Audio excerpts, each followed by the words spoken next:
ইতালিতে বসবাসরত মুসলিম প্রবাসী বাংলাদেশিদের মাঝে ভ্রাতৃত্ব, ঐক্য ও ধর্মীয় চেতনাকে আরও সুদৃঢ় করার লক্ষ্যে তর্পিনাতারা টিএমসি মসজিদে ইফতার ও দোয়া মাহফিলের আয়োজন করেছে সিলেট বিভাগ জাতীয়তাবাদী ফোরাম ইতালি। ইফতার মাহফিলের ভার্চুয়াল প্ল্যাটফর্মে যুক্ত হয়ে প্রধান অতিথি হিসেবে বক্তব্য রাখেন প্রবাসী কল্যাণ মন্ত্রী আরিফুল হক চৌধুরী এমপি। তিনি প্রবাসীদের উদ্দেশ্যে বলেন, দেশের উন্নয়ন ও কল্যাণে প্রবাসীদের ভূমিকা রাখা অত্যন্ত গুরুত্বপূর্ণ দায়িত্ব ও কর্তব্য। সবাইকে ঐক্যবদ্ধ হয়ে দেশ ও মানুষের উন্নয়নে কাজ করার আহ্বান জানান তিনি।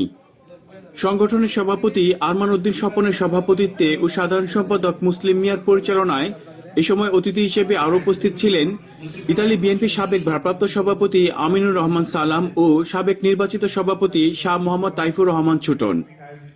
এছাড়াও ইতালি বিএনপি শীর্ষ নেতৃবৃন্দের মধ্যে উপস্থিত ছিলেন হুমায়ুন কবির, মাইনুল আলম খোকন, জুয়েল আহমেদ, ইতালি যুব দলের সভাপতি জাকির হোসেন গনি, সিনিয়র সহসভাপতি মাহমুদুল হাসান, রোম মহানগর বিএনপি, স্বেচ্ছাসেবক দল, শ্রমিক দল, বরিশাল বিভাগ জাতীয়তাবাদী ফোরাম, মানিকগঞ্জ জেলা জাতীয়তাবাদী ফোরাম, মুন্সিগঞ্জ বিক্রমপুর জাতীয়তাবাদী ফোরাম সহ ইতালি বিএনপির বিভিন্ন অঙ্গ ও সহযোগী সংগঠনের নেতাকর্মী ও কমিউনিটির বিশিষ্ট ব্যক্তিবর্গ।